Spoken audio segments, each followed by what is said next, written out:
कहानी स्टार्ट होती है और हम देख पाते हैं एक गोरिल्ला के ग्रुप को इंसान पकड़ रहे होते हैं और उनमें से कई सारे गोरिल्ला को पकड़कर अपने साथ ले आते हैं। जिसके बाद हम देख पाते हैं वो गोरिल्ला का दिमाग काफी ज्यादा तेज हो चुका है। ये गोरिल्ला पे एक्सपेरिमेंट कर रहे होते हैं और उनका एक्सपेरिमेंट सफल हो गया होता है, जिससे उस गोरिल्ला का दिमाग काफी ज्यादा तेज हो गया होता है। जब ये सब साइंटिस्ट विल देखता है तो वो काफी ज्यादा हैरान हो जाता है। वो यहीं का चीफ होता है। वो फौरन भाग के जाता है अपने चीफ के पास और उसे बताता है उनका एक्सपेरिमेंट सफल हो गया है और उस गोरिल्ला का दिमाग काफी ज्यादा तेज हो गया है। जो हमने दवाई बनाई थी 112, अब उसको हमें इंसानों पे प्रयोग करना होगा जिससे हम काफी ज्यादा पैसा कमा सकें और हमारा एक्सपेरिमेंट सफल हो जाए। वो उसे इंसानों पे आजमाने की अनुमति दे देता है। जिसके बाद हम देख पाते हैं विल बाकी साइंटिस्टों के साथ बैठा होता है और उन्हें समझा रहा होता है ये इस दवाई को हम इंसानों पे आजमाएंगे जिससे इंसानों का दिमाग काफी ज्यादा तेज हो जाएगा। जिसके बाद हम देख पाते हैं उसी गोरिल्ला को उनके पास वो ले जा रहे होते हैं, लेकिन वो गोरिल्ला आउट ऑफ कंट्रोल हो जाता है और उन सब पे हमला कर देता है। वो गोरिल्ला को पकड़ने की कोशिश करते हैं लेकिन गोरिल्ला उनके हाथ नहीं आता है और गोरिल्ला सीधा उसी मीटिंग में जाके पहुंच जाता है। जिसके बाद वो लोग उस गोरिल्ला में गोली मार देते हैं और विल को काफी ज्यादा दुख होता है। विल का जो चीफ होता है वो उससे कहता है तुम्हें इस एक्सपेरिमेंट को बंद करना होगा, इस एक्सपेरिमेंट से किसी की भी जान जा सकती है और जो बाकी के गोरिल्ला बचे हुए हैं उन सबको जान से मार दो। ऐसा कह के वो वहाँ से चले जाता है। जिसके बाद हम देख पाते हैं उन लोगों ने सारे गोरिल्ला को मार दिया है और जिस गोरिल्ला ने हल्ला किया था, जिन गोरिल्ला ने उन पर जानलेवा हमला किया था, वो दरअसल एक मेल नहीं था, वो फीमेल थी और वो माँ बनने वाली थी। इसीलिए वो अपने बच्चों को प्रोटेक्ट कर रही थी। उसे लगा कि उसके बच्चे को चोट पहुंचाएंगे, इसीलिए उसने तोड़ फोड़ करी यहाँ पर।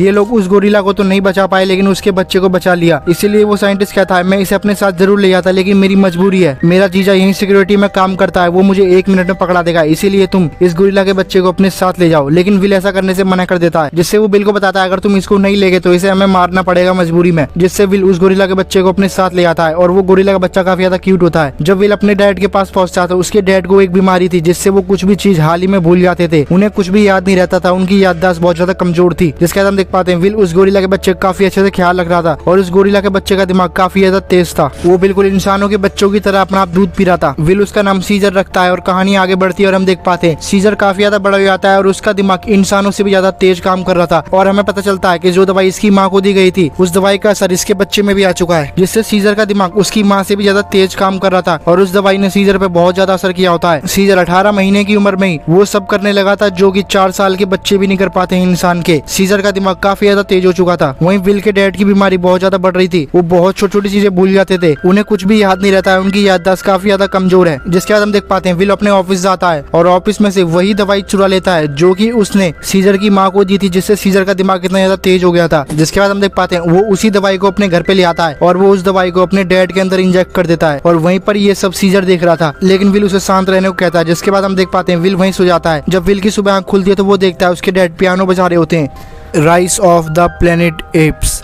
ये इस वीडियो का पार्ट 1 था। पार्ट 2 के लिए चैनल को सब्सक्राइब और वीडियो को लाइक कर लें। पार्ट 1 कैसा लगा कमेंट करके बताना ना भूलें। इसके मैंने छोटे छोटे पार्ट काटे हैं। मूवी एक्सप्लेन्ड इन हिंदी।